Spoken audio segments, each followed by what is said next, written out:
So hello my dear future doctors, कैसे हैं आप सब। आई थिंक बहुत अच्छे होंगे और आई विश इस बार आप सभी को एक गवर्नमेंट एमबीबीएस कॉलेज मिल जाए।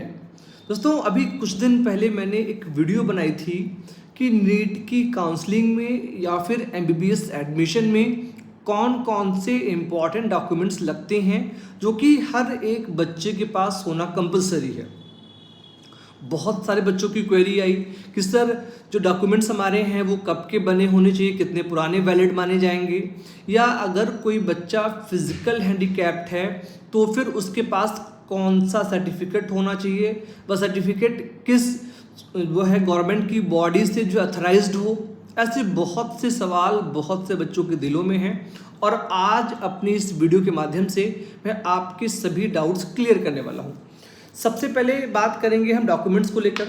तो आप सबको पता है कि आपका जो पहला डॉक्यूमेंट ये है कि आपके पास 10th और 12th की मार्कशीट और सर्टिफिकेट हो। ठीक है। नेक्स्ट, आपके पास नीट का एडमिट कार्ड हो। मैंने आप सबसे बोला था कि आप उसको डाउनलोड करिएगा, 2-3 प्रिंट्स निकलवा लीजिएगा। थर्ड, आपके पास जो है आपका नीट का रिजल्ट अभी डिक्लेयर हो जाएगा, तो रिजल्ट में आपका रैंक आ जाएगा, ठीक है, और आपके नंबर्स आ जाएंगे, वो होनी चाहिए। इसके अलावा आपके पास स्टेट डोमिसाइल सर्टिफिकेट होना चाहिए अगर आप अपने स्टेट कोटा में अप्लाई करते हैं, और वह सर्टिफिकेट लेटेस्ट होना चाहिए।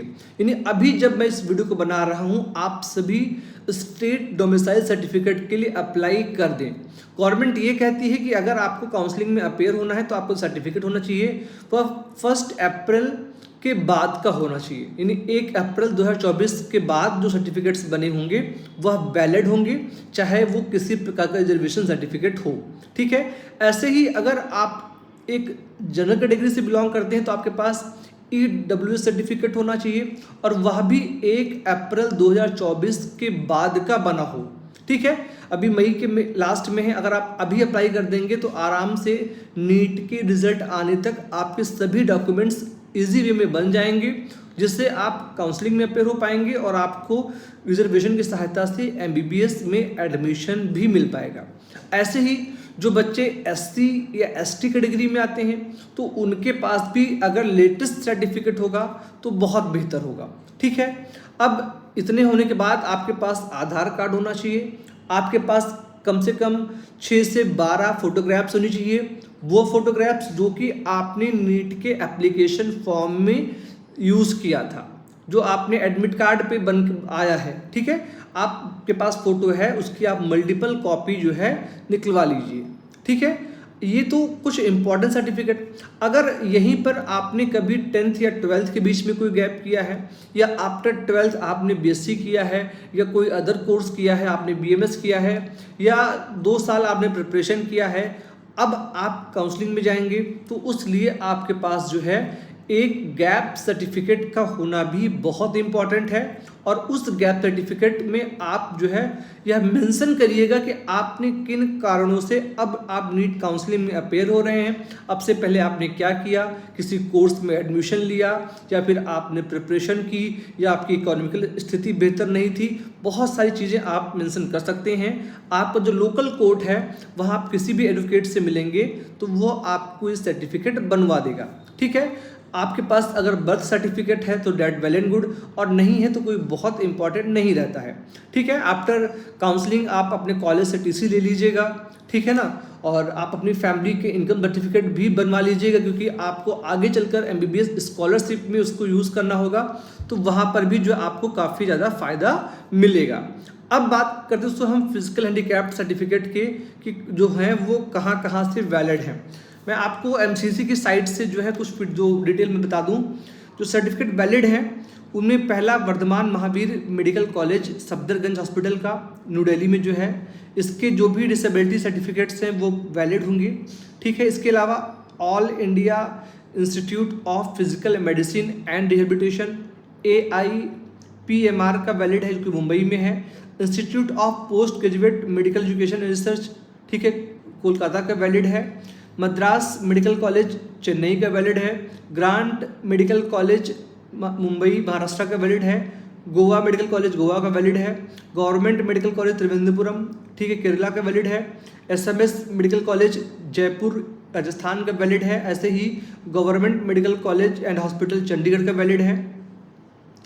गवर्नमेंट मेडिकल कॉलेज जो है ये त्रिपुरा का वैलिड है। Institute of medical sciences Banaras BHU, ये यूपी में अगर आपका सर्टिफिकेट यहाँ से है या आपने PGI से बनवा रखा है तो वैलिड है। ठीक है, एम्स नागपुर महाराष्ट्र के लिए वैलिड है। Atal Bihari Vajpayee institute of medical sciences and RML hospital new Delhi, lady Hardinge medical college new Delhi और all India institute of speech and hearing ये है मैसूरू, ठीक, कर्नाटका। ये कुछ प्रमुख बॉडीज़ हैं जहाँ से अगर आपके पास फिजिकल डिसेबिलिटी का सर्टिफिकेट है तो आप सभी को आसानी होगी और आपको बहुत अधिक छानबीन से नहीं गुजरना होगा आपके MBBS एडमिशन में, आपके नीट की काउंसलिंग में। अब इनके अलावा हर स्टेट में कुछ एक इम्पॉर्टेंट बॉडीज़ हैं जो कि स्टेट काउंसलिंग में उसको अथॉरिटी मिलती है। जैसे कि आप यूपी से हैं तो आपके पास अगर जो है PGI का सर्टिफिकेट है कि आप फिजिकल हैंडीकैप्ड हैं, या कोई भी गवर्नमेंट ऑर्गेनाइजेशन जैसे KGMU हो गया, BHU हो गया, PGI हो गया, इन सभी जगह से अगर आपके पास सर्टिफिकेट है या जो मैंने आपको लिस्ट गिनाया है कहीं से भी अगर आप वैलिड हैं तो आप सभी को MBBS में रिजर्वेशन मिलेगा। और आप सबको पता है कि फिजिकल हैंडीकैप बच्चों को 200 नंबर 250 नंबर पे MBBS मिल जाता है। यूपी में बता दें आपको तो यूपी में जितनी भी काउंसलिंग प्रोसेस होती है उन सभी में जो भी डॉक्यूमेंट्स होते हैं वह लेटेस्ट यूज होते हैं, यानी कि चाहे वो आपका इनकम हो, चाहे आपकी कास्ट हो, चाहे वो आपका जो है डोमिसाइल सर्टिफिकेट हो, चाहे वो आपका EWS सर्टिफिकेट, चाहे वो गैप सर्टिफिकेट है, ये सभी 1 अप्रैल 2024 के बाद के बने होंगे तो ही बेहतर होगा। तो ये थी बेसिक इन्फॉर्मेशन आप सभी बच्चों के लिए जो मैंने आपसे शेयर की। अगर दिल में अभी भी कोई सवाल है, कोई डाउट है तो आप अपने कमेंट्स हमें दे सकते हैं। हमें रहेगा आपके कमेंट्स का बेसब्री से इंतजार। इस वीडियो में तही आप सभी बच्चों ने इस वीडियो को देखा, इसके लिए आप सभी का बहुत बहुत धन्यवाद। Thank you so much. जय हिंद।